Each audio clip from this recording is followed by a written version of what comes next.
Okay, so now we know that we have this triad that's made up of two minor thirds. It's called a diminished triad. Now it stands to reason then that we ought to have a triad somewhere that's made up of two major thirds, right? And we do, and it's called an augmented triad. So think of it this way. Diminished means it's slightly more compressed, right? It's slightly smaller. It's diminished. Think of like the literal meaning of that word. It's diminished. So it's smaller. So it's two minor thirds because minor thirds are smaller than major thirds, right? Augmented is a term we use to mean slightly stretched apart, slightly bigger than it ought to be, right? So an augmented triad is going to be two major thirds. It's going to be a little bit wider and bigger than we expect it to be.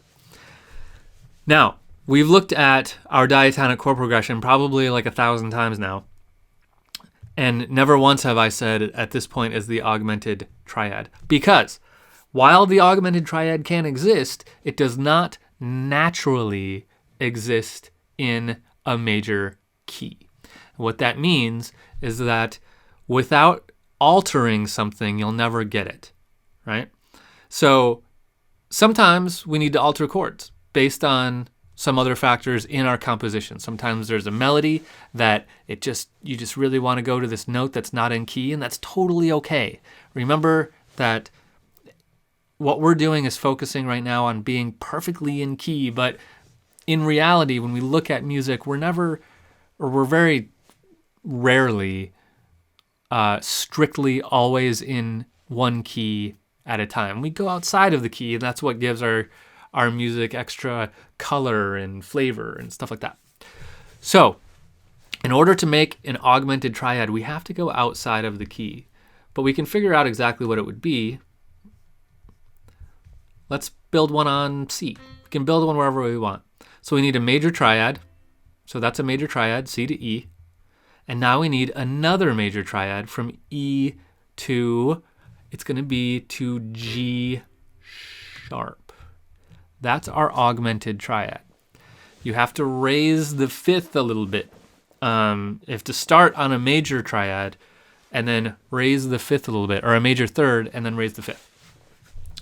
That makes our augmented triad. Sometimes we use augmented triads for modulation. And what that means is kind of like what I was talking about when I said diminished chords. That means that we use it to get to somewhere else. Like let's try this. Let me change all of this to half notes.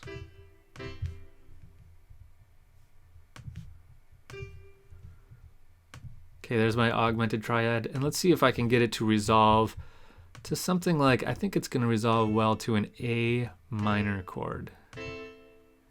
Okay. And let's do one more thing. Watch this.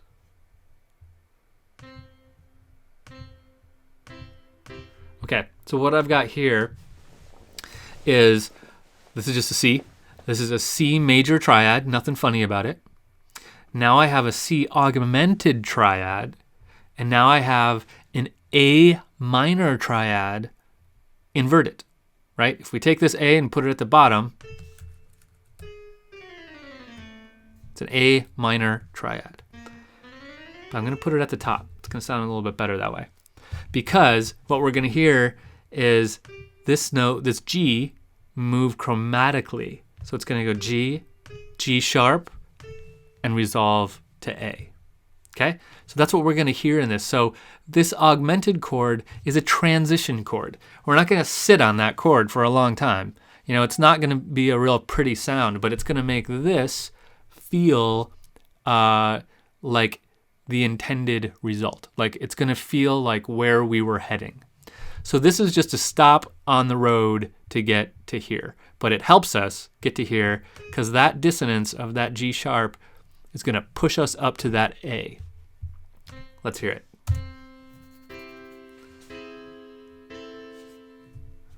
Right? So you encounter augmented chords in jazz a lot. Just like diminished chords, not so much in pop music or anything like that. Definitely in classical music because we have these kinds of transitions all the time. But Thing to remember about augmented chords is that they do not exist in the key, in a major key. You have to do something fancy to get yourself an augmented chord in a major key. But the augmented chord as is 2 major thirds stacked on top of each other.